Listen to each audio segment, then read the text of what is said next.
Copyright in these lectures is either owned by the ANU or a third party who has licensed the ANU to use it. Students may use the recording for personal study only. No lecture may be communicated online, copied or shared without the prior permission of the ANU.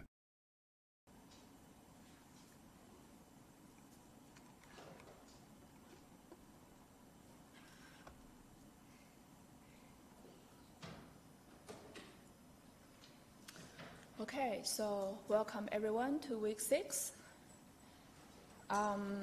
So this week we are going to talk about positive accounting theory again, okay? But our focus is going to be on the capital market response to accounting reports. So we're going to talk about capital market research, okay, in this week. So this is a quick reminder. Your assignment part A is due not next week, it's due tomorrow, okay, at 4 p.m. So each group only need to submit one copy to Wordle, okay? If you have trouble in terms of the submission, make sure you send me email with your submission before 4 p.m. Okay? All right. So what we are going to do today is we're going to talk about the capital market research. Okay? Now we mentioned this a little bit in week 4 and week 5, okay? So what is capital market research? So basically, this research examines the role of the capital market responses, okay, in assessing the information content of accounting disclosures, okay? So when we look at the financial markets, right? So why we're interested in financial markets? Because this is where the investors and other stakeholders trade their shares, make their investment. Okay, so the financial market contains all sorts of information, right?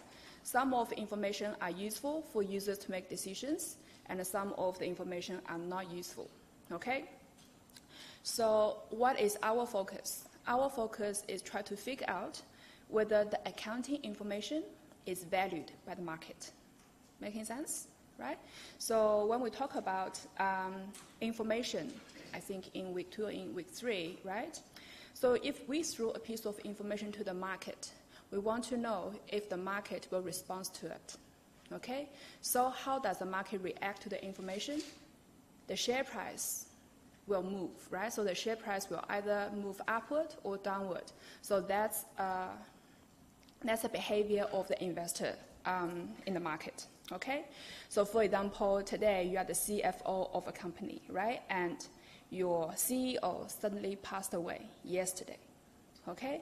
So you are about to throw this information to the stock market because the investors need to know about that, okay? So what do you expect from the stock market? It only depends on how good was the CEO. Yeah, it depends on how good is the CEO, right? But as a CFO, you do expect the stock market will react to that information, right? It will either react upward or downward, but we expect to see movement, okay, of the share price. So if we do see this movement in the stock market, in the share price, so what can we conclude?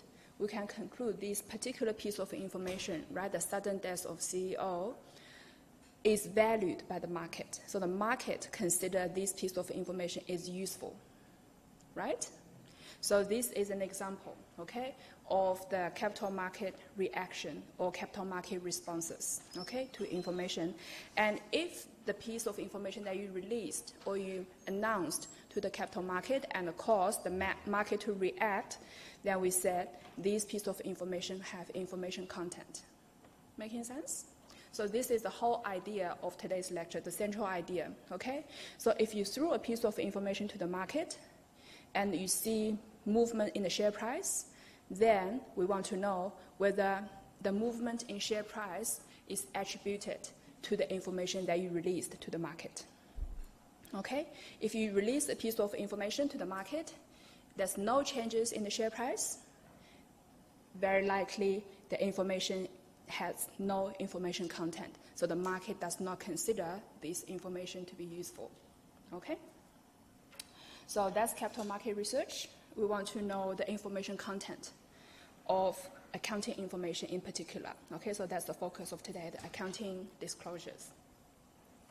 And then we're going to use the efficient market hypothesis, and we're going to talk about this hypothesis, okay? And we're going to talk about how is this hypothesis relevant, okay, to the capital market research. We'll talk about the three forms of capital market research, okay? So first of all, we want to test the information content of accounting reports, okay? And secondly, we want to test on the efficiency of the market response to accounting reports. And then we want to evaluate the alternative accounting system in terms of their correlation with market effect, okay? And then we are going to talk about some important findings from the prior capital market research, okay, into accounting and disclosure. So that's the objective today. So we'll talk about this, we'll touch on this a little bit already, okay? So what is capital market research? So it explore the role of accounting and other financial information in financial markets, okay? So we talk about financial markets, but I think at least for today, our focus is on the stock market, the equity markets, where the investors trade shares, okay? So there are other financial markets, for example, the debt market, okay? So we're not going to talk about the debt market today. The market we talk about is the equity market or the stock market, okay, where the shares are traded. So we're going to focus on the role of accounting and other financial information today, okay? Now, we all know firms release other non-financial information to the market, and the market also responds to those type of information, right? So the example that we used earlier, the sudden death of CEO, is not a financial information, but the market will react to it. Okay, so our focus today is on the accounting and other financial information, and I think next week when we talk about, not next week, week 7, when we talk about CSR research, then we're going to talk about those non-financial information. Okay, so CSR is one type of information, non-financial information that's released by the company. So when we talk about capital market research, capital market reactions, it will react to all sorts of information, financial and non-financial. Okay, so our focus today is the reaction or the role of accounting or financial information. Okay, so what do we do, right? So what does this type of research do? So it involves examining the statistic relations between financial information and share price. Okay, so we say at the end of the day, when we say the capital market is reacting to the information that you released. Okay, so what do we mean by reaction? Reaction means the movements in share price. Okay, so if you think of this as the equation, right, because we are using statistical model, so your dependent variable, your y, will always be the changes in share price, right? And your left-hand side are those factors that related to this financial information. Okay, so we have different models, okay, statistic technique to estimate what's relationship between the release of financial information and then the movement in share price, okay? So this technique is commonly used, okay, in accounting, not just in research, but in practice as well, okay? So if you work for investment bank, your boss probably will ask you to use these techniques on daily basis, right? Because you really want to know what is the movement in share price as a function of all sorts of factors, okay? Now, when we talk about reaction, we talk about capital market as a whole, okay? So the reactions is actually an average reaction or the aggregate reactions of investor evident from capital market transactions, okay? So in other words, for the capital market research, we are not examining the reaction of individual investor.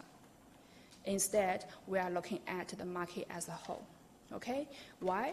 Because when you release a piece of information, some investors might think it's good news, so they buy more shares, push the share price up, right? I will talk about how we actually put the share price up later, okay?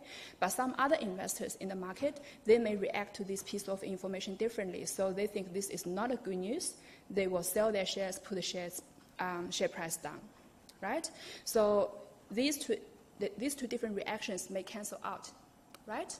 Therefore, the whole market, or when you look at the whole market, the share price probably does not change, right? So the aggregate effect may not be that obvious, but this is our focus here because there's no way for us to survey individual participants from the capital market and ask, what do you think this piece of information, is this good or bad? How does that impact on your decision making? So we can't do that because we basically can't survey everybody, okay, from the share stock market. So we look at the aggregation, okay, of the investors' reaction. Now, in theory, which I've already mentioned, right? So if you release a piece of information and you observe no share price change, okay? So no share price change implies no market reaction, implies that the information released have no information content. So the market doesn't consider it's useful. Making sense? However, there are a lot of exceptions, okay? So I will talk about these exceptions later.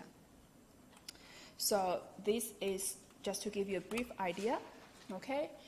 Now, what our focus today is on the aggregate effect of financial reporting on investors, and we only consider investors who invest in shares, okay? So apart from capital market research, right, there are another branch of research called behavioral research, okay? So behavioral research is not our focus today, but just remember, okay, behavioral research can also examine the responses or the reactions of investors to a particular piece of information. But when we do that, we only look at the individual responses or individual reactions to the piece of information that you released, okay? So the behavioral research uses a quite different technique, okay, in conducting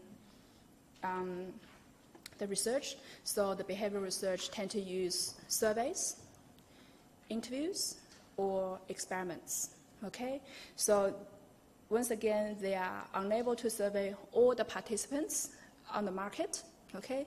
So what they do is they tend to survey a particular group of people.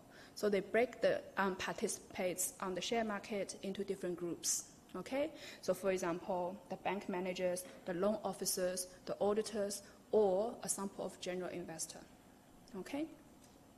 So what does behavioral research tend to do? Okay, we are not looking at the overall market reaction, but the behavioral research can help us to identify what is the individual perception, what is the opinion of a particular group of investors, right? So this is normally done by using surveys or by using interviews when you explicitly ask what is the individual investor's perception of certain piece of information, right? And what is their opinions about certain piece of information. Making sense? And if you are using experiments, right? So if you are using experiments, then you can actually examine what is the decision-making process of this investor. So when you throw a piece of information to them, how they actually make the decision, okay? So as you can see, the behavioral research is a completely different world, okay? And you tend to use accounting theory, but not just accounting theory. You might also need to use some psychology theory to explain the decision-making process, okay? All right, so our focus, right, today is on the aggregate effect of the financial reporting on investors, okay? So while we look at financial reporting, so in other words, what happened? So why we focus on the accounting information? Because as accountant, we all know earnings is very important, okay? But I can tell you, in the old days, let's say 1930s or 1940s, okay, people didn't believe that accounting earnings can actually influence the share price. They didn't know that, okay? So we all know that the information about earnings is very important because we are all accountants, okay? So while we try to explain this idea, why the release of accounting information will correlate it or will be associated with share price movement, we then need to think about this from the very basic accounting equation, right? So if you are the investor of the market, okay, let's say you are not so sophisticated, you don't know much about accounting or finance. Let's say your mom and dad type of investors have no background, okay, or no financial expertise. So how do they make their investment? They probably have no very low level of financial literacy, but they can still make a handsome profit from trading the shares. And how do they do that, right? So they probably follow the crowds, they follow some analysts, they follow some experts, okay? Or the brokers tell them, you buy this share, okay? But if you are investors with certain level of financial literacy, you want to make this decision yourself, right? So for this type of investors, you really want to know what is your investment in the company and how much you are going to get back from your investment, right?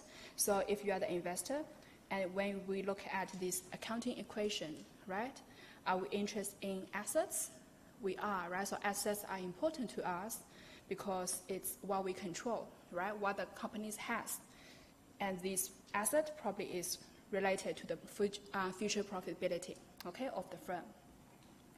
What about liabilities? We also care about liabilities, right? Because liabilities is negative assets, right? It's your obligation.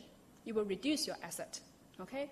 But what we're really interested in is the owner's equity, yes? So what is owner's equity? If we decompose owner's equity into 4 components, right? Capitals, withdrawals, revenue, and expenses, okay? Capital and withdrawals. Capital minus withdrawals is your contribution as a shareholder, right? Is how much you put in and how much you're taking out. So that's your total contribution to this company. That's your investment, okay? So what is your return? Your return is actually paid from the retained earnings, right? And what is the retained earnings? Retained earnings is accumulated net profit from past few periods to the current. Making sense? So in other words, the firm's performance, revenue minus expenses, are very important to the shareholders because it represents how much they are going to get in future for their investment. Making sense? Yeah? Okay, so that's why we say earnings are orientated towards the interest of shareholders. Okay, so this is why. Revenue minus expenses, they are earnings, right? And earnings is the number most analyzed and forecast by analysts, and we've already know that, okay? And earnings is reliably measured, okay? Because we have all sorts of accounting standards, conceptual framework to tell you how to calculate earnings, right? How to recognize revenue and expenses, so the earnings number is considerably reliable. Making sense? Yep. So that's why we look at the relationship between earnings, okay, and the share price movement. Okay, so we talk about why we look at the release of earnings information, right? Accounting information about earnings to the market. Now let's look at the other side of the equation, okay? So the movement, the market reaction, the movement in share price, okay? So the first question is, what is share price? How do we calculate share price? Have your finance courses tell you what is share price? Yes? So share price, okay, theoretically, equals the sum of expected future cash flows from dividend, okay, discounted to their present value using a rate of return equal to the company's risk, okay? So if we put this into equation, the present value of future all the expected future cash flows, and then discounted. Where's my mouse? Discounted using the rate that is equal to the company's risk. Making sense? Okay. Now think about this, right? If you are the investor, okay, and you put your money into a company, you buy the shares of a particular company, okay, what do you expect to get in future? You want to get dividends, right? Now, dividends may come in different forms. So your return on your investment may come in different forms, but at the end of the day, all these forms will be converted into cash, right? So share price eventually is your expectation of how much cash flow that you are going to obtain from your investment. Making sense? And these future cash flows is derived from future dividend, okay?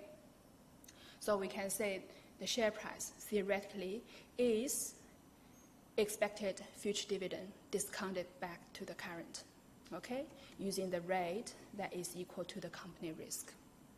Now, if you look at this formula, right, so our left-hand side, the present value is the share price, okay? So share price is an expectation, okay? So how do we increase share price? If we look at this formula, there are two ways for us to increase share price, right? So the first way is we look at the numerator, right? We increase the expectation of how much you are going to get in future. So we increase the expected future dividend or expected future cash flow, right? So the share price will go up. Or we decrease the company risk. So we change the denominator over here, right? So there are two ways to make the share price move, right? You either change the expectation, the shareholders' expectation about how much you're going to receive in future, or you change the company's risk. Making sense? Now, if you think about this and then relate it to the real share market, right?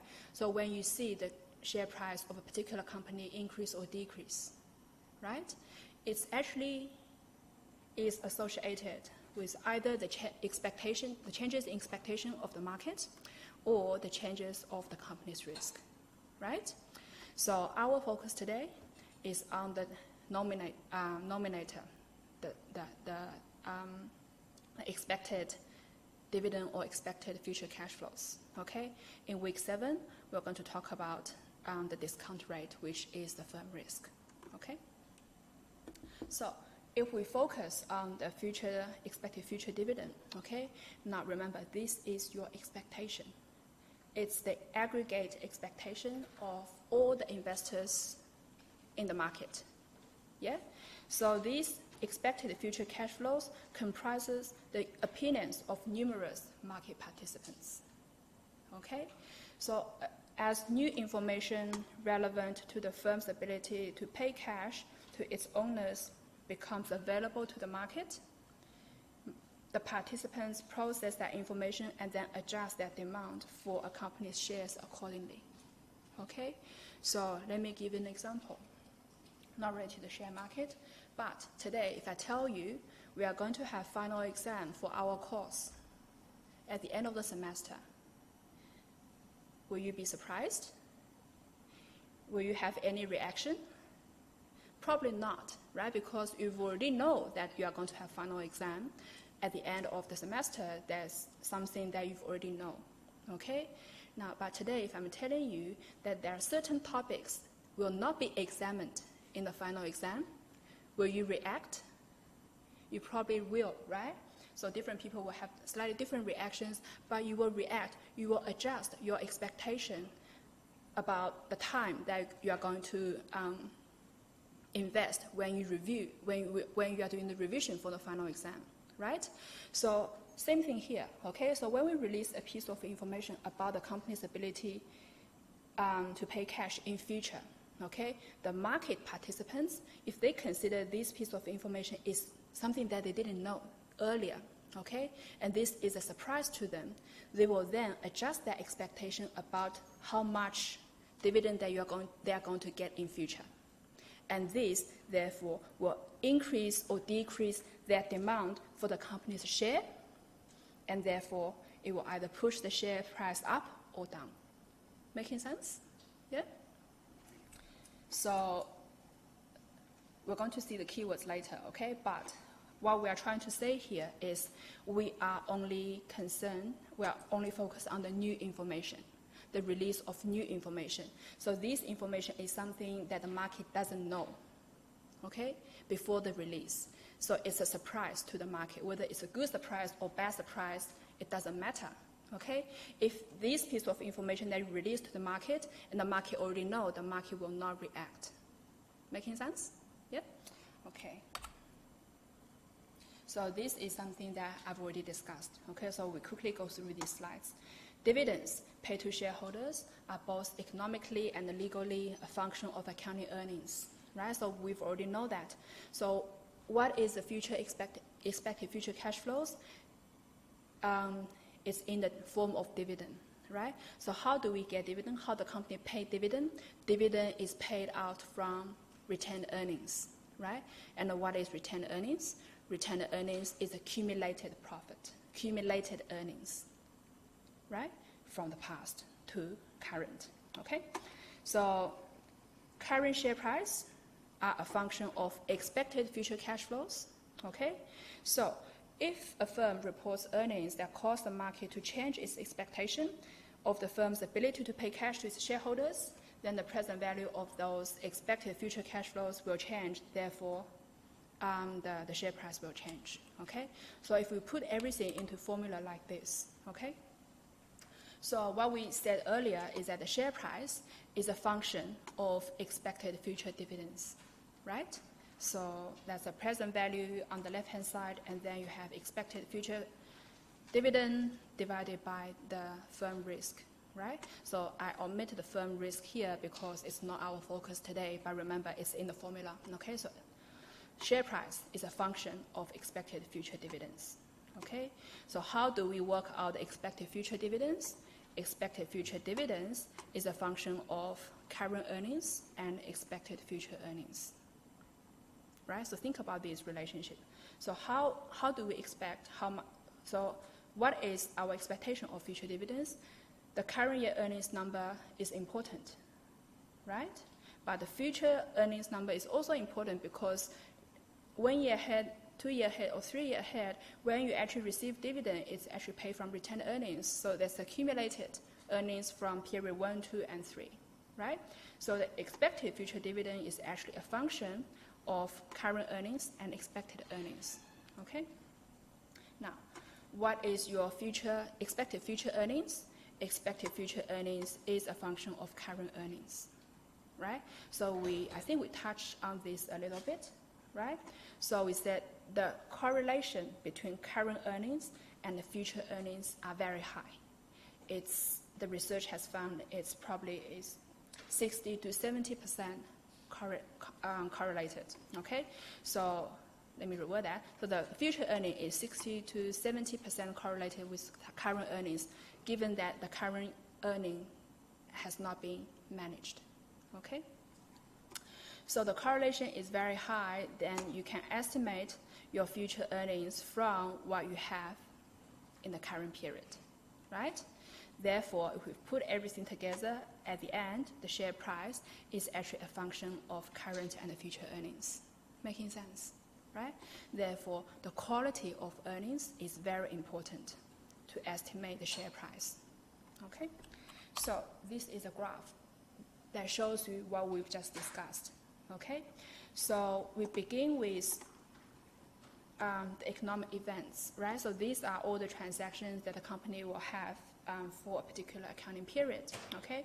So all these transactions will then be put into the journals, and the accountants will then prepare to work out the financial statement, right? So to work out what is your current year earning, what is your financial position, and then other related accounting information. So the accountants prepare the financial statement using these economic events, right? But of course, they have to follow the accounting policies and accounting procedures, okay? Now, when they are converting these economic transactions into financial statement, okay, a lot of other factors will also influence this relationship, right? So for example, the industry factors, the corporate governance, right? And then the analyst. So there are a lot of firm attributes will influence how the accountant record these transactions and then, choose the different accounting methods and then prepare the current year earnings, Making sense? So that's step one, right? So once we have the current year earnings, okay, and we said we know the correlation between current year earnings and the future earnings is very high, therefore, we can actually estimate what is the future earnings, the future financial position, right? So the future could be 1 year ahead, 2 year ahead, or 3 year ahead, okay?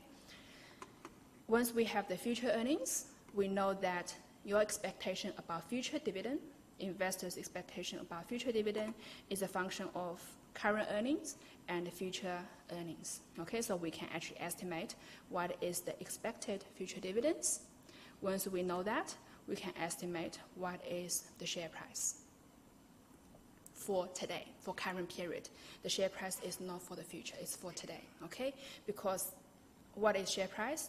Share price is the investor's expectation about the future dividend.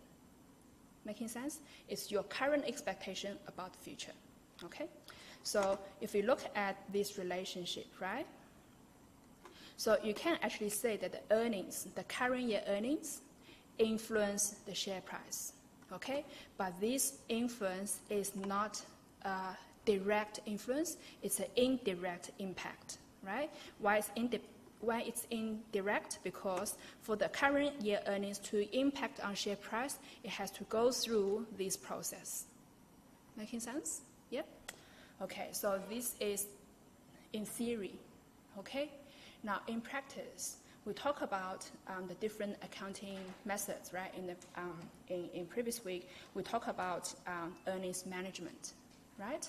So if you look at this relationship, the quality of your current earnings is very important.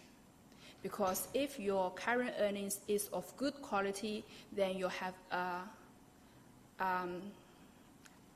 quite, I wouldn't say accurate, but quite reasonable expectation of the future dividends, so your share price will be quite reasonable, right? So the share price probably will give you some idea in terms of the firm value, right? However, if the current year earnings is of bad quality, okay, then you look at the share price. The share price is actually not a good proxy for the firm performance, right? So if you think about the Enron's case, okay, Enron have all sorts of problems, accounting problems, corporate governance problem, investment problem, right? All sorts of problems, but Enron's share price increased, kept increasing until Enron bankrupt, okay? So why is that? It's because the expectation of Enron, the market expectation of Enron is always at high, okay? Even though the Enron's true earnings are not indicating the same way, but the investor doesn't know, okay? So you see, when the earnings are of low quality, the relationship between earnings and the share price is actually destroyed, okay? And why is that? Let's say we have two companies, right? One company is using very conservative accounting methods, okay? And they are not using a lot of accruals, okay? So when the accountants are preparing the financial statement, okay, the financial statement reflects the economic events a lot, so they don't use a lot of accruals. Therefore, the earnings that they have very few accruals, and these few accruals will still be reversed, but it will have a low impact on the future earnings. Making sense? So we can say the current year earnings will persist in future. So the correlation between current year earnings and the future earnings will be very high. So the current year earnings has the ability to predict what is going to happen in future, okay?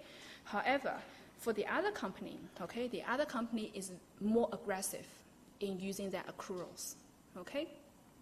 So because all sorts of management incentive problems, okay, let's assume that managers of the second company, okay, over here, they try to inflate the earnings number, okay, for the current period. So what they do, they include lots of positive accruals in their earnings. So that's what we discussed last week, right?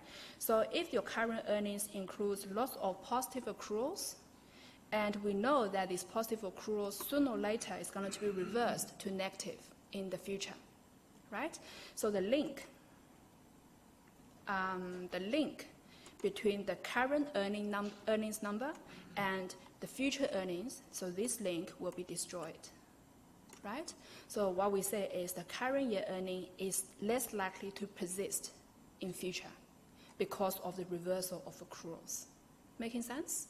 Now, if you see this link is destroyed, then of course this link is going to be just destroyed, and this link is going to be just destroyed, okay? If the earning is of bad quality. Making sense?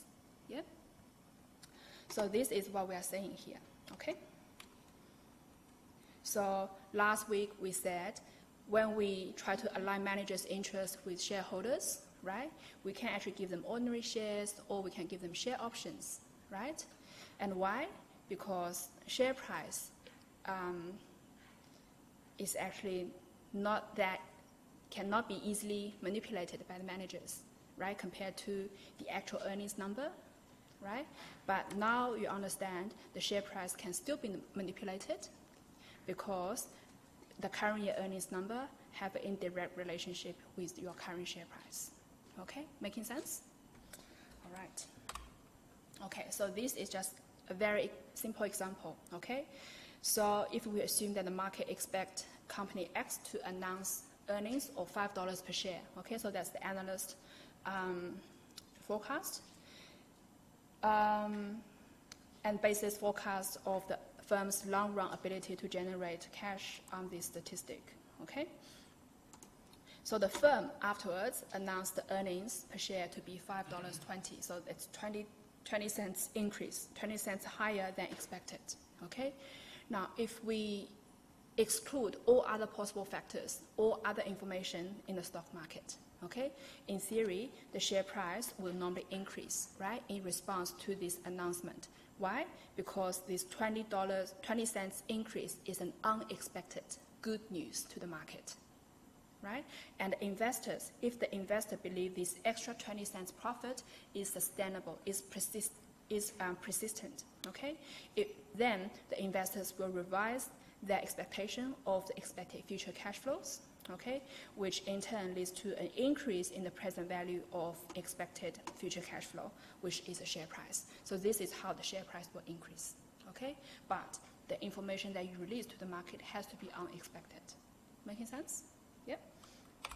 Okay, so that is share price, right? So now we talk about share price. How do we change the share price? How do we manage the share price? And then we also talk about why accounting information or why the information about accounting earnings is so important, right? Let's talk about the vehicle, okay, the market. So how do we talk about market? We look at the efficient market hypothesis, okay? So the capital market research is closely related or linked to the efficient market hypothesis, okay? So what is efficient market hypothesis? If we put this into a simple way, is the hypothesis, right, or your theory to predict at what circumstances your market is efficient. And if your market is efficient, then what will happen, okay? So these hypotheses are often assumed to be true, okay, when testing the information content of accounting reports, okay? And in other cases, the behavioral share price in the period surrounding the release of accounting report is viewed as the test of the validity of the efficient market hypothesis. Okay, so what's that? When we talk about efficient market hypothesis, we actually talk about three hypotheses. Okay, so these three hypotheses are related, but they are different. Why they are different? Because they are related to three different information sets. Okay? So you will have a weak form hypothesis, you will have the semi-strong form hypothesis, and then the strong form hypothesis. Okay? So what is the weak form hypothesis? Okay? Now, on the weak form hypothesis, okay, we argue that the market is efficient with regard to all the historical price data or all the historical price information about your shares. Why? Because all the historical information should have already been impounded into the current share price. Okay?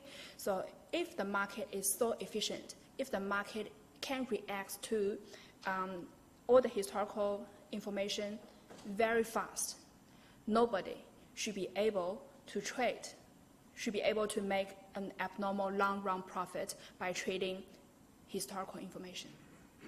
Making sense?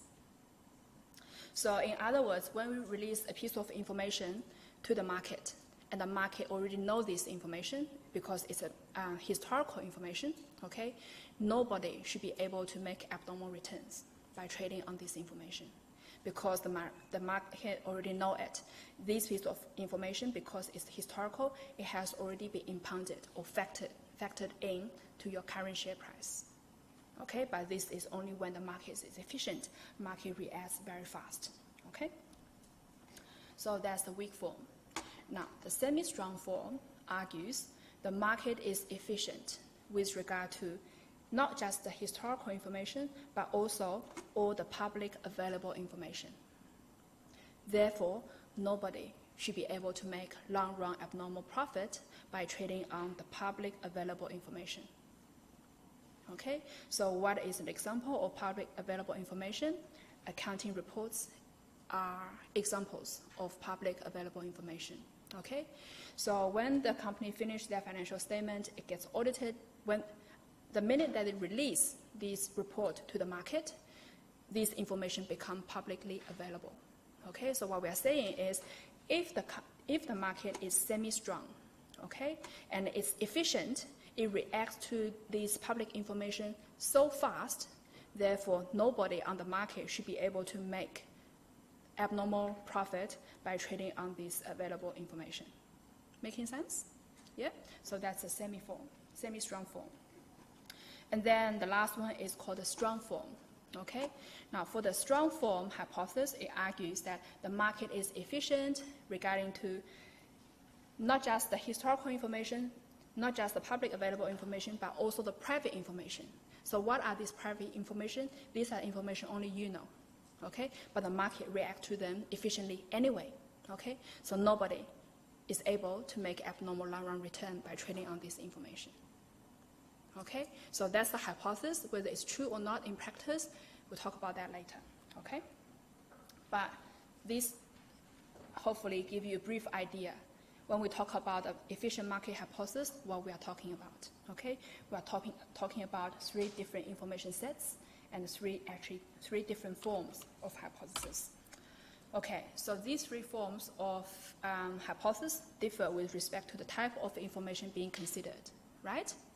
Now, it doesn't matter which form we are talking about, okay? The central threat of this hypothesis is that a market is efficient with respect to a particular type of information.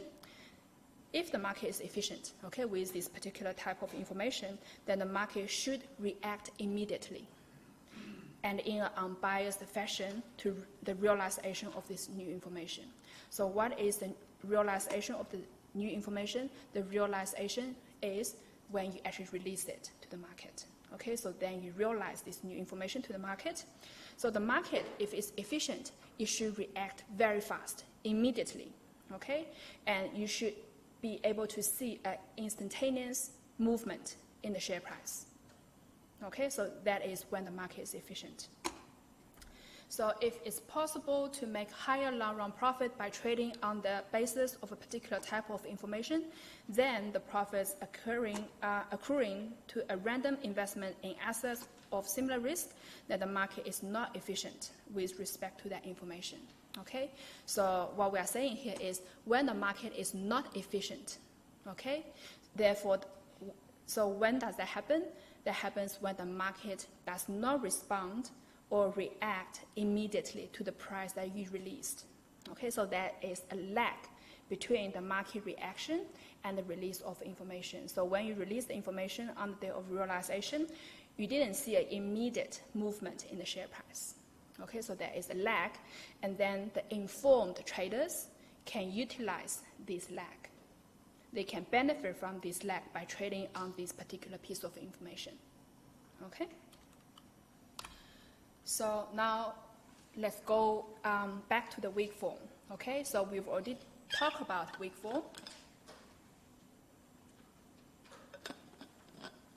We said the weak form of this hypothesis asserts that all historical stock price information is automatically impounded by the market into the current stock price of a share.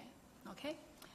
So this implies no one can beat the market by simply referring to the past price information or drawing chart of past price share price. Okay? So in the weak form hypothesis, the current share price should have already included all the historical information. So no one, as an investor, okay, no one can actually beat the market. So what do we mean by beat market? Beat the market means you can earn abnormal profit. Okay? So no one can do that simply by looking at what's the pattern of the share price in the past or what are the past information. Making sense? Yeah? Okay. So the weak form is not very common in reality. Okay, so a lot of share market, capital market, are actually very close to being semi-form from efficient. Okay, so a lot of Western countries or also the Chinese stock market. Okay, or lots of the stock market in Asia. Okay, they are not weak form. Okay, they are very close to the semi-form, semi-strong form. Why? Because if you think about the weak form, right, of the hypothesis, and you try to relate it to what you know about the stock market in practice, right? Every day you have new information coming out, and this information are public available, okay? So the weak form hypothesis is not very real in practice, okay? So the real capital market is very close to the semi-strong form. So the fact that people think that they can beat the market by charting is not relevant, okay? So even though we understand the weak form hypothesis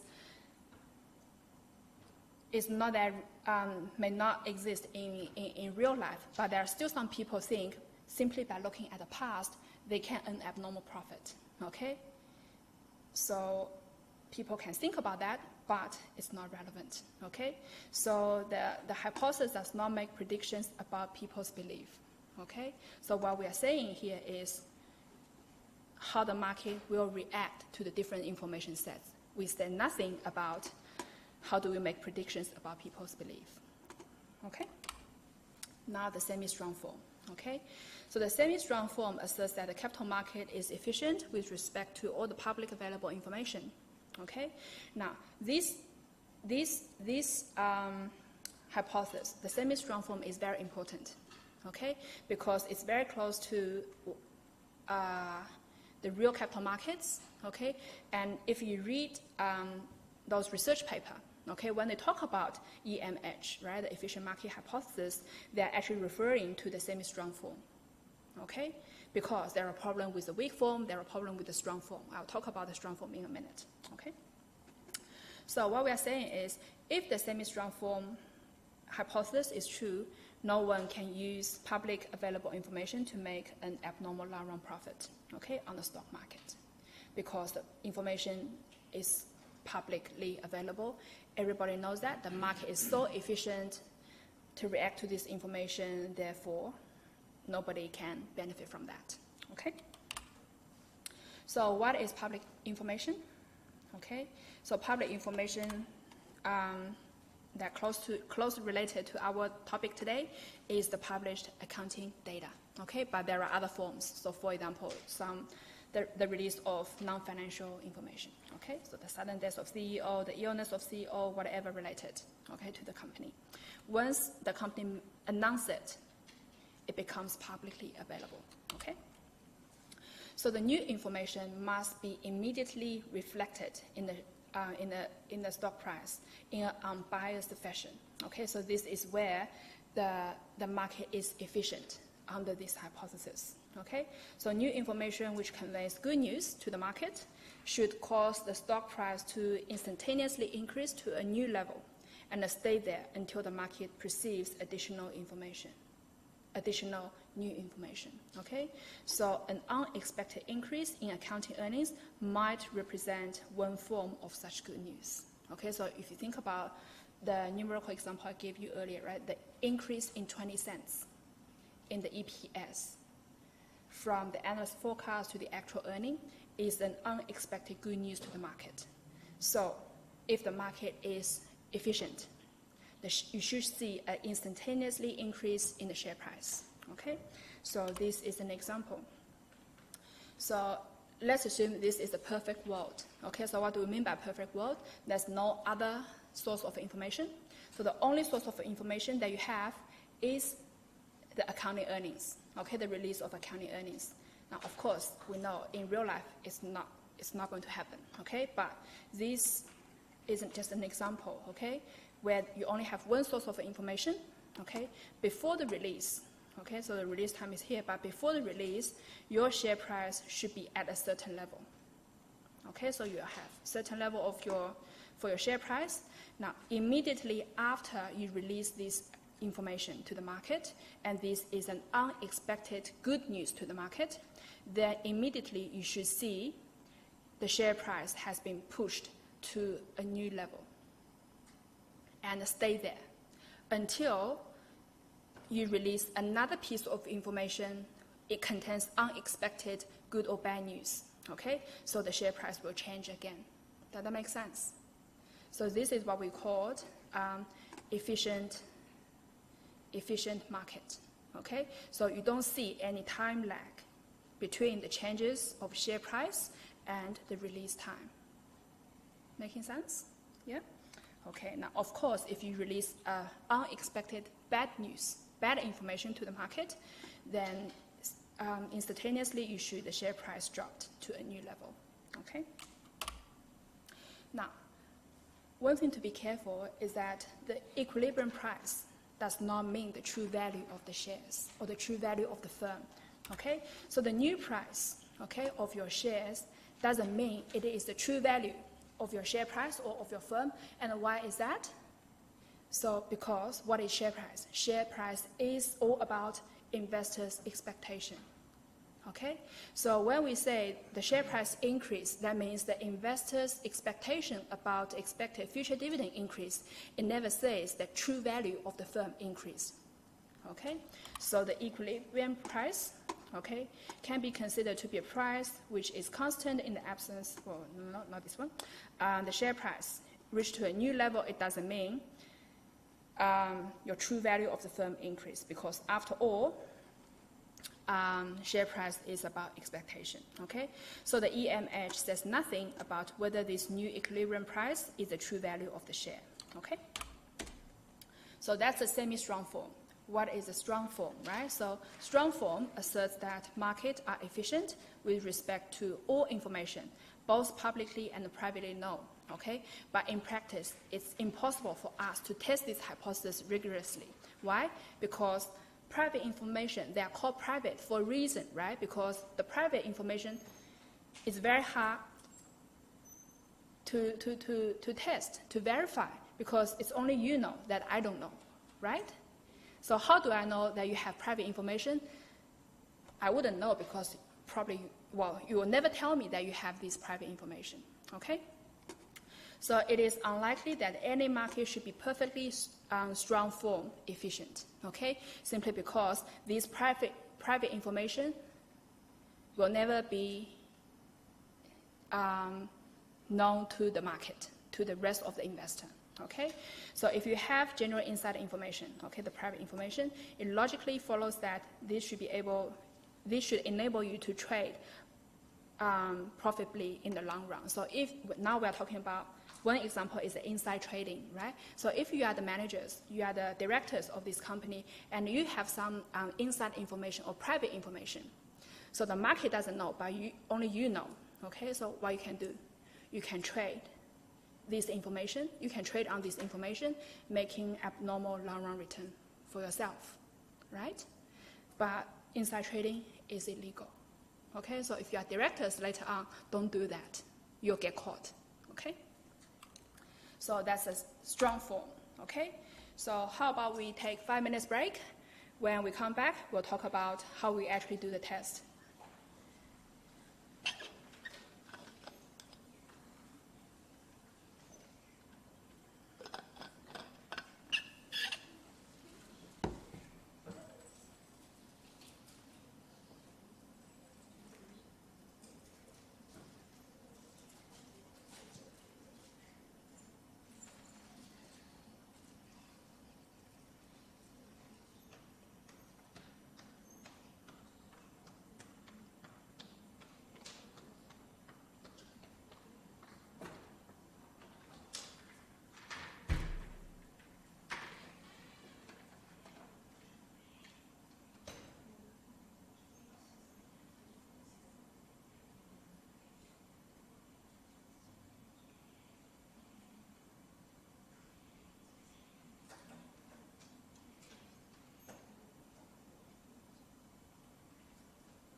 Okay, so let's start again. So before the break, right, we talk about how do we calculate share price, how do we change the share price. So that's the movement of the stock market, that's the reaction from the stock market, and then what is the vehicle, right? So what is the efficient market hypothesis, okay? Now let's look at the interest of today, okay? So we want to know whether the release of accounting reports have information content so that the market will react to this information, okay? So in other words, our focus today is actually to look at the information content of accounting reports, okay? So if the market are efficient, they will use information from various sources when predicting future earnings, okay? Now, if the publication of accounting report does not impact on share price, this may imply that the report contained no information. Okay, now you see I highlight the word may. May means it may not, all right? So in theory, remember we said that when you release a piece of information and you see no changes in the share price, that implies the information you release have no information content, okay? So if the publication of accounting report does not impact on the share price, what does that mean? That means the accounting report that you released does not contain any information content, okay? So that the market does not react. But we also said there are exceptions, okay? So what are the exceptions? So it's not strictly true that no share price change equal to no information content, okay? Why? Because of two reasons, okay? So first of all, there might be a confirmation effect, okay? So what do we mean by confirmation effect? Is that even though, okay, the actual earnings released together with the accounting report, right, equal to the forecast earnings made by the analyst, okay, it doesn't mean that the earnings have no information, the actual earnings have no information content. Why? Because it could simply be that the earnings now have been published removes the uncertainty as to their amount. So we all know when the analysts make forecast of the firm's earnings, right? They use their calculation, they based on lots of information, use particular statistic technique, okay? So at that time when they are making forecasts, there are lots of uncertainties, okay? So, but these uncertainties may not be picked up by the market. So the market only interested in what is the forecast earnings, right? So later on, when the firm released the actual earnings number to the market would perceive your actual earnings equals to the forecast earnings. So that's no surprise to me, so I wouldn't react, right? But in fact, the actual earnings may confirm that those uncertainties that has been identified by the analyst now have been removed. So this is a confirmation effect. So it doesn't mean that the earnings have no information content. It's just because, you know, these uncertainties were not picked up by the market at the first place. Okay, so that's the first explanation. The second explanation, there might be a volume effect, right? So this is something that we've mentioned earlier, okay? So if I release the earnings to you, okay? So if the analyst says the forecast earning is $5 and my actual earnings is $5.10, right? So as investors, some of the investors may consider these 10 cents increments is an unexpected good news, so they react, okay? They like this is good news, so they push the price up, they purchase more shares, okay? But some other investors, they probably would consider this is a bad news because there's only 10 cents increase, okay? So they would expect the company to do better in the last period, so they actually consider this 10 cents increase as unexpectedly bad news. What they do, they will sell the shares, they will push the share price down. Okay, so you have some investors purchase the shares, you have some investors sell the shares, so these two effects cancel each other out in terms of price, right?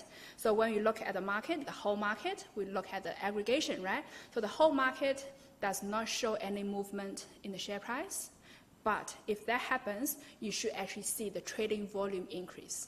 Okay, why? Because more people are selling shares, more people are buying shares, so these investors, they swap their shares, so the trading volume should increase.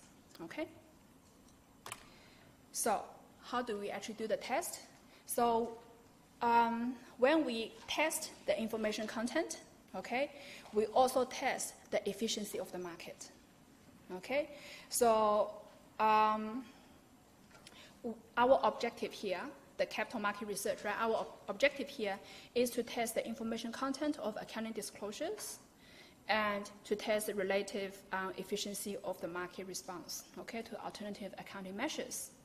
Now, some of you might ask, right, why do we test these two objectives? We can only test one objective. If we are accountant, then the thing that we are interested in probably is only the first objective. We want to know whether the accounting disclosure, the earnings that are created by us, is useful, is considered useful by the market, right? Whether the market is efficient or not is not my problem, it's the finance guy's problem, right? So why we say we are interested in doing these two together is because the test that we employed cannot actually disentangle these two objectives, okay? So this test is actually a joint test. Why it's joint? Because we cannot separate one from the other, okay? So you can consider this is a limitation of the test of the model that we are using, okay? So put it nicely, we test this all together, test these two things together, okay? So some examples of the research question, right? From the capital market research. So for example, you can test whether the market take longer to react to historical cost-based statement relatively to the fair value-based statement, okay? Or you can test whether the market tend to overreact to earnings increases containing abnormal accruals, okay? So if you look at the setup of this research question, we want to know whether the market will react to a certain type of information, accounting disclosure, okay? So that's all we are doing here. So we are testing the semi-strong form, okay? So we don't test the strong form or the weak form, we test the semi-strong form. Okay, so how do we actually do it? Okay, so our general question, okay, is does share price change when accounting information is released? Okay, now the accounting information can be in various form, right? The release of historical-based statement or fair value-based statement or some other information about the company's earnings, okay? So, but the general question is we want to know whether share price change when the accounting information is released, okay? So, to jointly test the efficient market hypothesis and the information content of accounting report, researchers attempt to identify whether there is any unexpected change in the share price in the period following the release of the information. Okay? So the research are also interested in a share price movement prior to the release of the information, okay, to estimate how much of the information was anticipated using other sources. So let me give you a very simple example, okay? So what we are trying to do in the capital market research, right? What are we trying to do to answer this question is to figure out, right? If we release accounting earnings at time t, right? Whether the share price after the release and before the release is actually the unexpected change because of the release of this piece of information. Does that make sense? So before the release of the accounting information at time t1, without the release of this particular piece of information, your share price should be at a certain level. So let's call it P1, right? Now, if the information that we released have information content, right, the accounting information that we released have information content, then immediately we know that from the efficient market hypothesis, when we release the information, the share price should increase instantaneously to a new level. So that's P2, right? So where after the release of this information, okay? So the question is whether the difference between P1 and P2 is unexpected change in the share price. What's your opinion? So yes, we see the share price change before and after the release of this accounting information. But does this change means that we have unexpected change in the, is the unexpected change? So in other words, does this difference, right?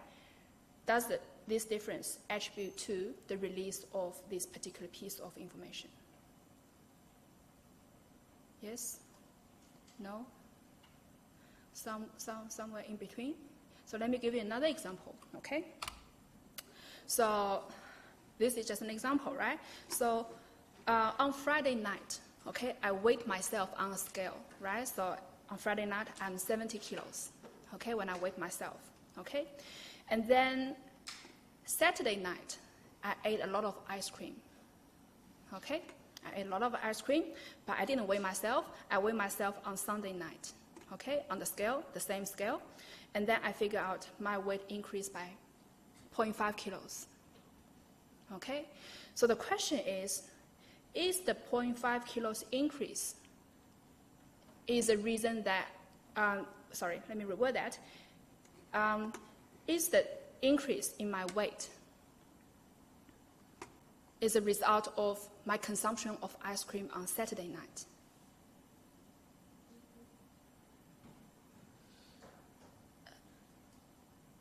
What do you think? It could be, but it could be because of other factors. Right, it could be for other factors, right?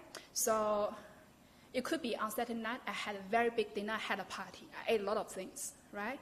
It could also be that apart from chocolate, ice cream, I also eat chocolate, right? So there might be a lot of things happening on Saturday night, okay? So the increase in my weight is very hard to explain, right? It's very hard to disentangle what is the real reason causing me to be heavier on Sunday night, right? So the same thing here, okay? So when we look at the changes in share price before and after the release of a particular piece of information to the market, there might be other sources of information also impact on the changes of share price.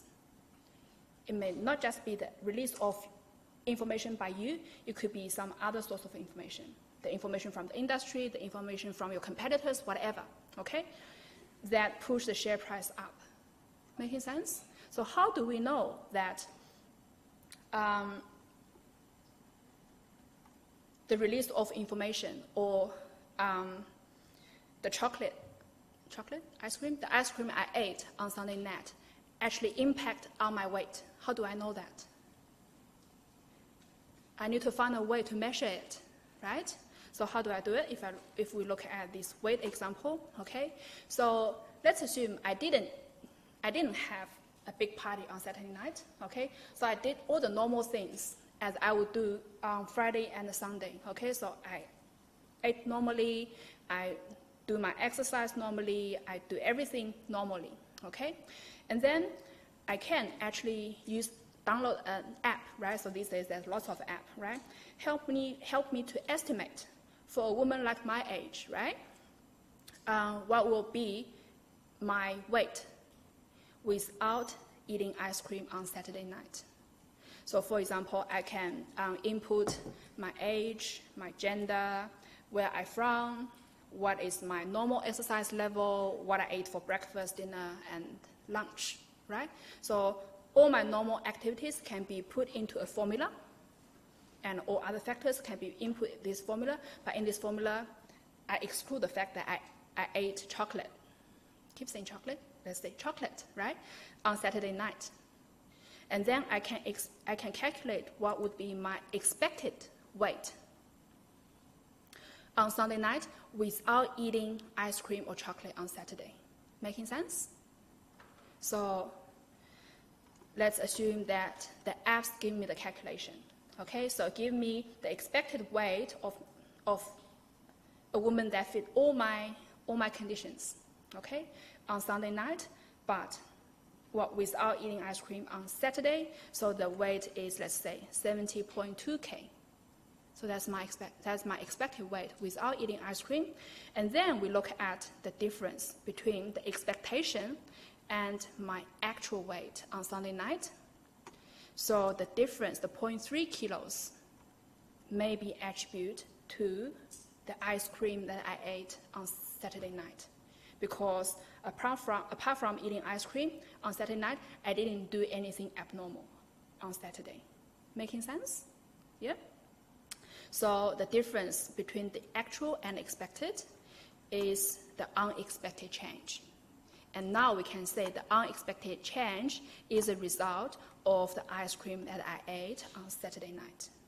So we apply the same logic here to the left-hand side, okay? So when we look at the changes in the share price, right? So yes, before the release of these accounting earnings, my price is P1, and after release, my price is P2. But I understand there are all sorts of information in the market, so what do? I, again, use some statistic method, okay, to work out what would be my expected share price at time T1 without the release of the new information at time T. Okay, so I work out what is my expected price. I compare this expected price with my actual price. And then the difference is attributed to the release of the new information. Making sense? Yeah? Okay. So this is how we do it. Okay? We need to work out what is the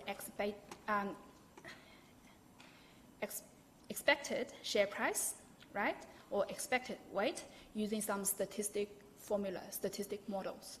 Okay, so for the share price, okay, how do we calculate the expected share price? We normally use a KPM model, the capital assets pricing model. Okay, so we'll talk about that in a minute. So this is the logic. Okay, so this is the logic of how we do this research, how we disentangle the impact of the new information from the impact of all other sources of information in the market, okay, on the share price. Now, here is the question, all right? So the example I'm giving you here is the expected share price or the expected weight is different from my actual, right? So what if my calculation tells me my expected weight on Sunday night is actually 7.5 kilo, is the same as my actual weight? What are the explanations for these results? So in other words, I ate ice cream. I work out what will be my expected weight on Sunday night without eating ice cream. But at the end, on Sunday night, I weigh myself. My expected weight is the same as my actual weight after eating the ice cream. So what are the explanations? So when these two are very close, right? Or they are the same, what's the explanation? You don't have any unexpected change because your expected weight equals to your actual weight with or without eating ice cream. So I guess the first explanation is eating ice cream will not impact on my weight. Yes, so that's my first explanation. What's my second explanation? My second explanation is maybe my model to calculate this expected weight is wrong, right? So if I use a different app, let's say, use a different statistical model, I may come up with a different expected weight. So my calculation of the expectation is wrong, right? It doesn't mean the ice cream does not impact on my weight. If that's the case, I will eat a lot of ice cream, right?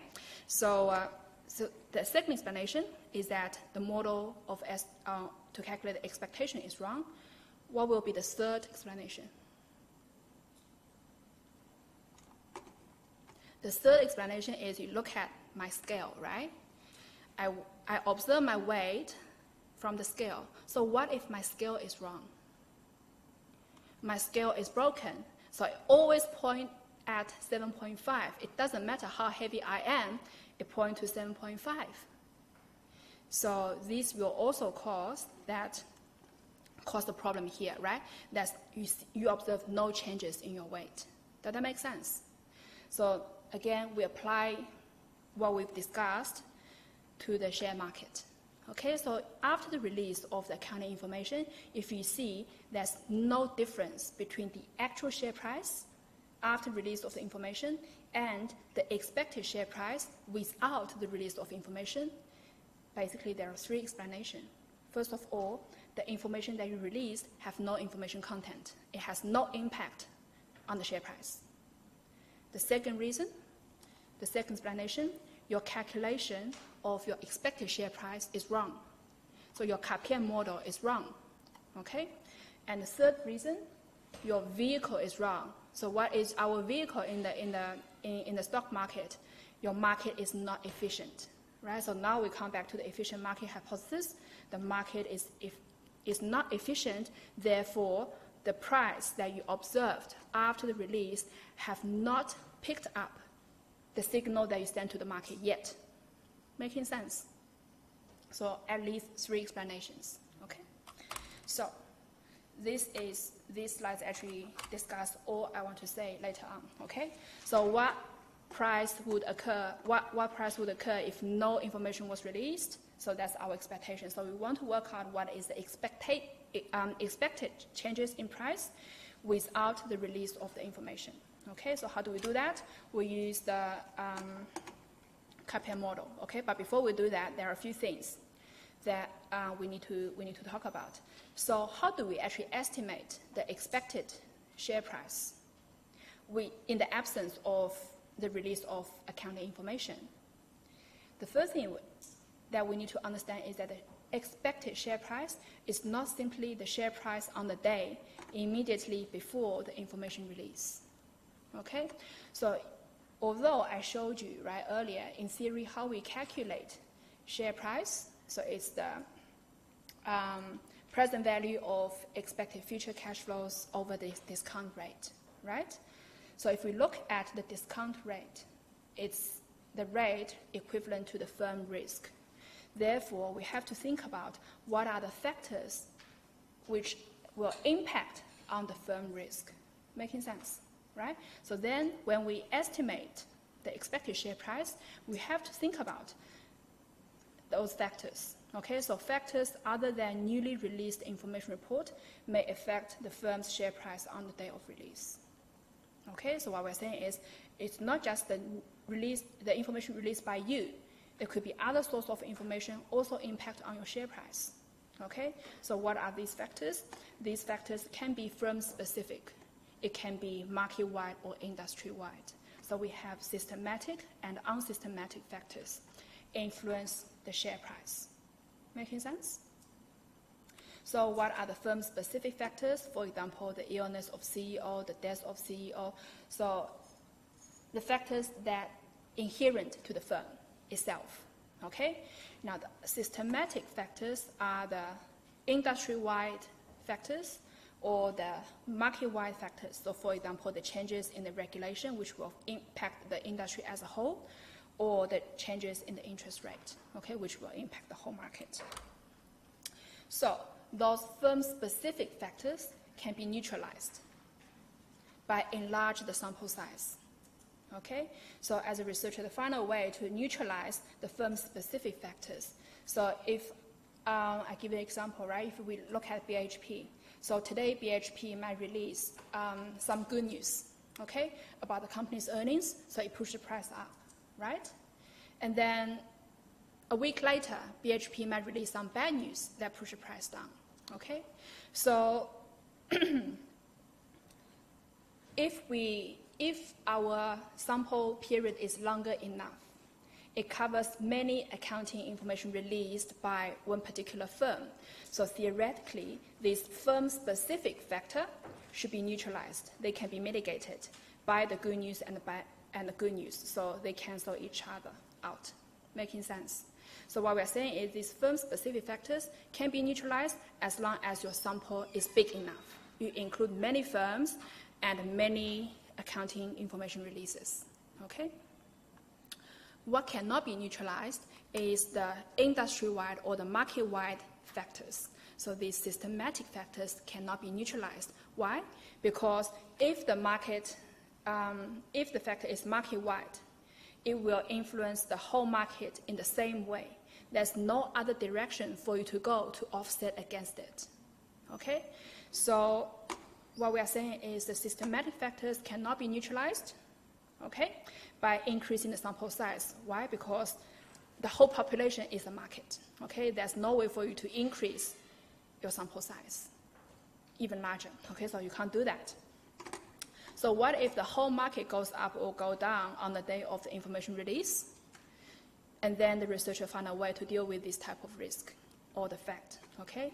So they calculate the firm's systematic risk to that of the market as a whole using this beta statistic. So have you heard of beta statistic? Yeah, some of you, if you have done your finance, some of your finance class, you probably have heard of that. So what is this beta? Beta is the correlation between the firm and the market. Okay, the firm's share price and the market as a whole, the market index as a whole. Okay, so if the returns of the firm with beta of 1, okay, tend to move in direct and similar portion of the market. So if today the market increased by 10% and your beta is 1, that means the share price of your firm will also increase by 10%. If tomorrow the market decreased by 20%, then your firm's share should decrease by 20% as well. Okay? So beta is the correlation between your firm's share price and the market index. Okay? So this is how we deal with the systematic risk. And then what? We put everything into the CAPM model. Okay? So the capital assets pricing model. And then we use a formula to work out what will be the expected share price, okay, expected return of this particular firm, okay? Now, you don't need to remember this formula. I'm not going to talk about this formula in more details because our course is not about this model, okay? So the idea is that we use CAPM model to estimate the expected share price in the absence of the release of new information. So that's all we need to know, okay? Now, of course, if you look at this CAPM model, it's never perfect, right? So the model is actually based on Farmer and French, 1993, I think, okay? Can't remember which year, but it's the Farmer French model, and then in the recent years, there are lots of refinement, okay? So we make the expectation more and more precise, okay? But the central idea is the same. We want to work out the expected share price in the absence of the release of new information, and we compare this to the actual price that we observed after the release of the new information, okay? The difference is the unexpected change in the share price that is explained by the release of the new information, okay? Yeah, here we go, the Farmer French model for the CAPM model, and then there are lots of modifications, okay? So, what do our results mean? Okay, so we talked about the first scenario already, okay? What if there is no difference between the expected and the actual share price over a large sample? Okay, so what we can say basically 3 things, right? So first of all, we can say the test results suggest that the accounting reports conveys no new information. So if you consider the release of new information is a release of accounting reports, okay? So we can say that based on our test results, the account reports convey no information, therefore the expected price equals to the actual price, okay? Or we can say it's not because of account reports conveys no information, it's because the market is not efficient, okay? Or it's because of the model that we use to estimate the share price is incorrect, okay? So the 3 explanations that we mentioned earlier, okay? If you see there's no difference. Now, the second possible results, right, after you've gone through all these tests, so what if there is a systematic and instantaneous price movement at the time of release? Then we can say the market is argued to be efficient because you see an immediate increase in the share price, and this actual share price is different from your expected share price, okay? If we observe that, then we can say the market is efficient and the selected accounting data has information content because we do have the difference between the actual share price and the expected share price. And this happens immediately after we release the accounting information, the accounting reports. Okay? So both information content of the accounting reports is supported, and then the market efficiency is supported. Okay? If we find the results like this. Now, if we find there is a systematic but not instantaneous change in price in the period following the release of information, what does that mean? So we do observe the difference between the actual share price and the expected share price. We do observe that. It's just the difference does not happen immediately after the release of the information. It's lagged. Okay? So if it's lagged, then it suggests that the informed trader could make long-run profits by trading on this information, so the market is not so efficient. Making sense? Yeah? Okay, now lastly, last possibility of your results is that there are systematic price movements prior to the release of the accounting information. So what does that mean is you observe the changes in the share price before the release of your accounting report. What does that mean? That means the market anticipates this information, and they already reacted to this information. Okay, therefore you see a change in the share price. So that's what we are saying here. Okay, so this suggests that the market has obtained some of the information prior to the release. Okay. So a very quick example, if we use Kaplan model to calculate the expected share price of BHP, on the release day is $8.50. The actual price is $9. Okay, immediately after the release of the annual reports, okay, and remains steadily, then you can say that the information released conveys good news to the market. Okay, but then of course we only have one company here. For us to make that conclusion, we have to sample a lot of firms, right? Do more tests. Okay, so the caveat. Okay, so we say it's a joint test, right? Why? Because we can only observe the actual price before and after the release of the information. We make assumption about the market efficiency based on how fast the share price are moved, right? And then we use Kaplan model to calculate the expected share price, and then we say the difference is the unexpected change. But these two things really happen together, okay? So it's a joint test and it's a problem, because we simply cannot tease out the effect from one for one from the other, okay? So we can never know absolutely whether an unexpected change in the share price was really unexpected or it was just the result of an incorrect expectation of the share price, okay? So when we look at the market efficient hypothesis, right, and you try to relate this to what we've done in week 2, so for a theory to be a scientific theory, we have to falsify it, right?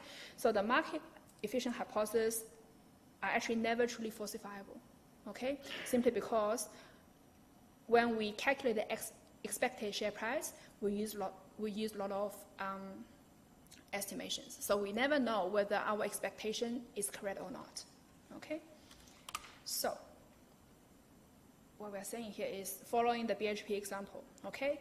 So the share price, the expected price that we estimated, $8.50, could be simply wrong because a Kaplan model may not be the accurate model, okay, for the future price, share price. So we also mentioned that the Kaplan model was originally based on Farmer French model, which was 20 or 30 years ago, okay? Even though in the recent years we have lots of refinement, lots of modifications, we still cannot say the model that we have today is absolutely correct, okay? So that's in theory, okay, how we do the capital market research. So now let's have a look at this paper. Okay, this paper is a seminal paper in the capital market research, very important paper. Okay, so it's Ball and Brown, 1968. Okay, so it actually shows the result of the capital market research. Okay, some of the results we've already discussed. So let's have a look at what they found. Okay, so they've done this research how many years ago? 50 years ago, because Bo and Brown, they are still alive. Okay, so Ray Bo is a professor in University of Chicago. Okay, and Phil Brown is a professor in University of Western Australia. Okay, so they are still alive. But when they were doing this paper, collect data, have this research idea, Brown was actually very young at that time. He was just finished his honors, or was doing his honors degree. Okay, so he was a very young and brave guy. Okay, and he's still very active in accounting research these days, because last year was Bo and Brown, this paper's 50 years anniversary. Okay, and he also wrote a paper. To summarize, what's the evolution of capital market research from this 1968 paper till 2018, okay? So what they did in this paper is they examined data from 261 US firms, okay? And they test whether these firms with unexpected increases in accounting earnings have positive abnormal returns, and the firms with unexpected decreases had negative abnormal returns. Okay? So this paper took them 10 years to complete, to get published. Why? First of all, back in the old days, we don't have supercomputers. So they hand collect the data of these 261 firms. Okay? And secondly, at that time, the idea that accounting earnings have information content for the capital market is a very brave, it's very new idea. So the finance community did not actually buy this idea. So it took them a very long time to sell this idea to the finance community. Okay? But once the paper get published, everyone starts to use their model. They buy the idea eventually. Okay? So what Bo and Brown are doing, okay, in the paper, they want to look at the abnormal returns of a particular firm. Okay, so what is abnormal return? Abnormal return are the unexpected returns. Okay, so it's the difference between the actual return on your shares, minus the expected return on your shares. Okay, and then they look at two types of firms. Okay, so for one type of the firms, these are the firms with unexpected increases in accounting earnings. And the other group of the firms, these are the firms with unexpected decrease in their accounting earnings. Okay? So what is the unexpected earnings? Once again, it's the actual earnings minus the expected earnings. Okay?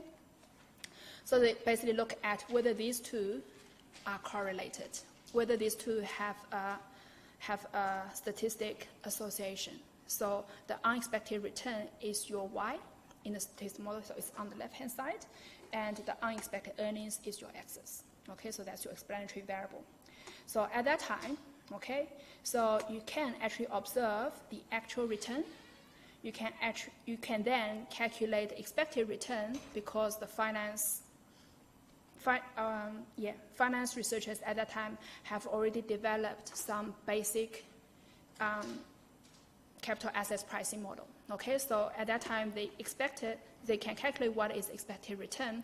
So the unexpected return is never a problem in terms of calculation. Okay, and if you look at the unexpected earnings, so you can get the actual earnings from the annual reports. So at that time, the financial statements are already there. Okay, so they can actually get this number from the annual reports. Okay, but the expected earnings, now these days we know expected earnings can be proxied by analyst forecast.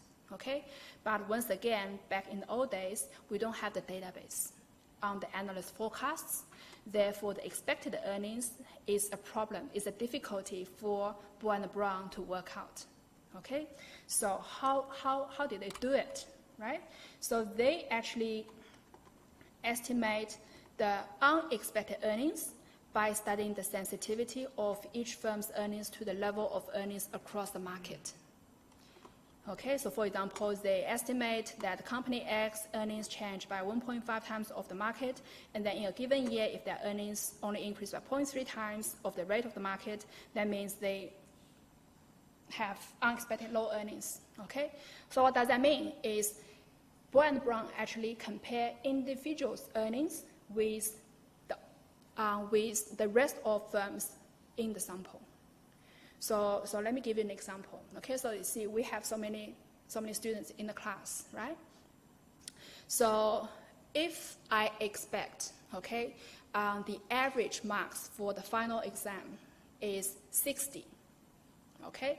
Now I know you very well. I told you before, right? So I know you are a very hardworking student, you are very clever, okay? You do all your work.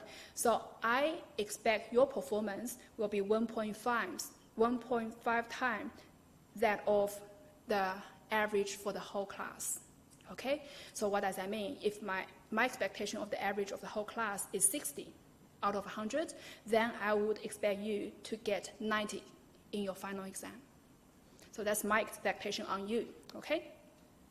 Now, at the end of the semester, we all finish our final exam, and your marks turned out to be 54 out of 100. So your marks is way below my expectation on you, and therefore, your performance is unexpectedly bad from my expectation. Does that make sense? So we are doing the same thing here, okay? So we take one firm out, okay? And I look at what this firm has been doing, what is the firm's normal performance. So I put an expectation on this firm, okay?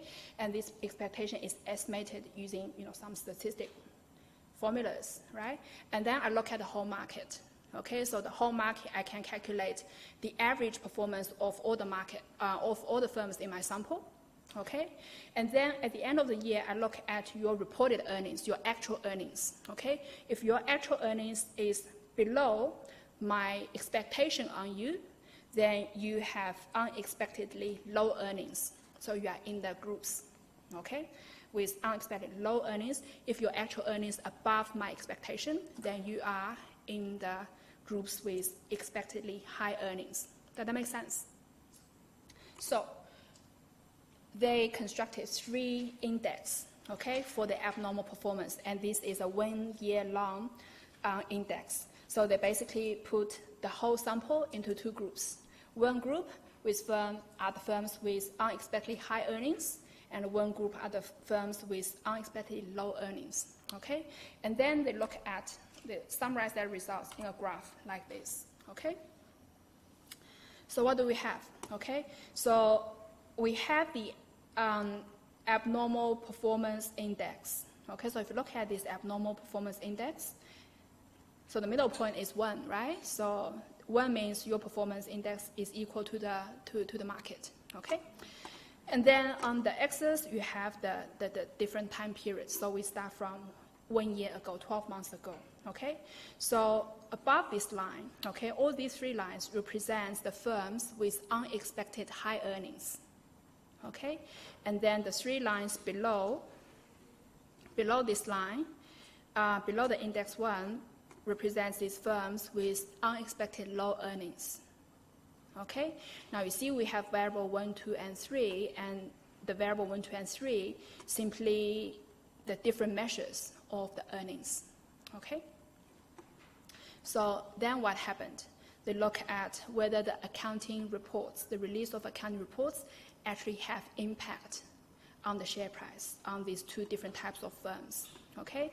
So the accounting reports released at time 0, okay? So what are their findings? Their first finding is that immediately after the release of the accounting report, you see the share price movement. So this is the abnormal returns, right? So this is the abnormal performance index, so these are the abnormal returns. So it doesn't matter which measure you are using for your earnings, these companies' share price moved upward for these firms who have unexpectedly high earnings. And you observe the same thing for these firms with unexpected low earnings, right? Because immediately after the release of the accounting reports, you see that the price actually dropped. So that's their first result. Making sense? Their second result is that if you look at the trend, right, for the changes or the movement of the shares, of the share price or the returns, the market or the investors actually anticipate, or they've already know 80 to 90% of these earnings, of this information. Why? Because 12 months ago, right, start from minus 12 months ago, the share price have already started to change, start to move in different directions for these two different type of firms. So for the firms who have unexpected high earnings, the share price start to rise 1 year ago. And for the firms with unexpected low earnings, the share price start to drop 1 year ago. Okay? And why is that? The shareholders already anticipate this information. Okay? How do they do that? Because they use the US sample, right? So in the United States, the firms release quarterly accounting report. Okay? So in Australia, we release annual reports and we release interim reports for some firms, right? But in the United States, they release quarterly reports. Okay? So once the quarterly reports released, okay, the shareholders will react to the information released by the quarterly accounting reports, and you should see the movements of the share price. That's why we see these two patterns over here. Making sense? So that's the second findings. The third finding is that much of the information is obtained from other sources. Okay? So now we know the quarterly reports contains information content as well, right? So Foster 1977, they replicate Bohr and Brown, but they use the quarterly earnings report. Okay, so what they found that the quarterly earnings report actually contains higher information content than the annual reports in the US market. Okay, which sort of confirms what we see here.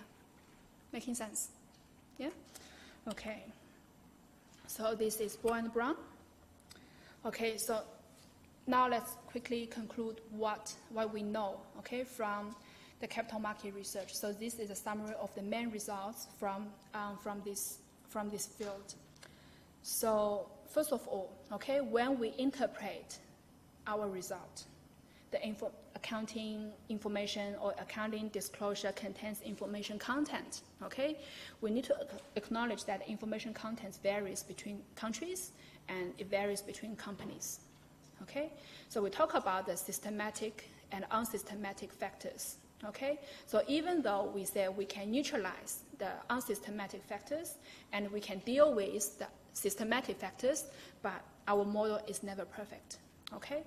And our sample size is never large enough. Therefore, we have to acknowledge that limitation, okay?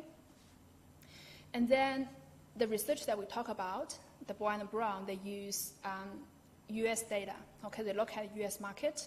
So later on, there are researchers look at the Australian market, okay? So what they found is that the Australian market had a slower adjustment during the year with larger adjustment at earnings announcement. So what does that mean is that when we look at this graph, so this is a graph for the US market, but for the Australian market, you will see a big jump in the share price, okay?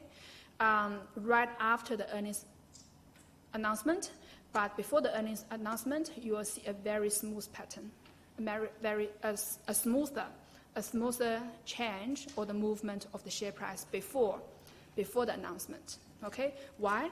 Because Australians only have one release of the annual reports, okay? They only have one release of the earnings every year. So what else? We also find that there are few alternative sources of information for smaller firms than for larger firms. And once again, this result is kind of intuitive, right? For larger firms, you'll have more information about it. It attracts lots of attention, right? And followed by lots of analysts, more analysts. Therefore, there will be more sources of information for the larger firms compared to the smaller firms. All good? Yeah? So I think that's all I want to say about this week. And week 7, we're going to have a look at capital market research again, but we're going to look at the firm risk, okay? And then we're going to talk about the corporate social responsibility. Okay, so that's week 7. And this is actually end of my part. Okay, so week 7, Tracy will take over the whole class. Okay? All right, so if you don't have further questions, that's all for today.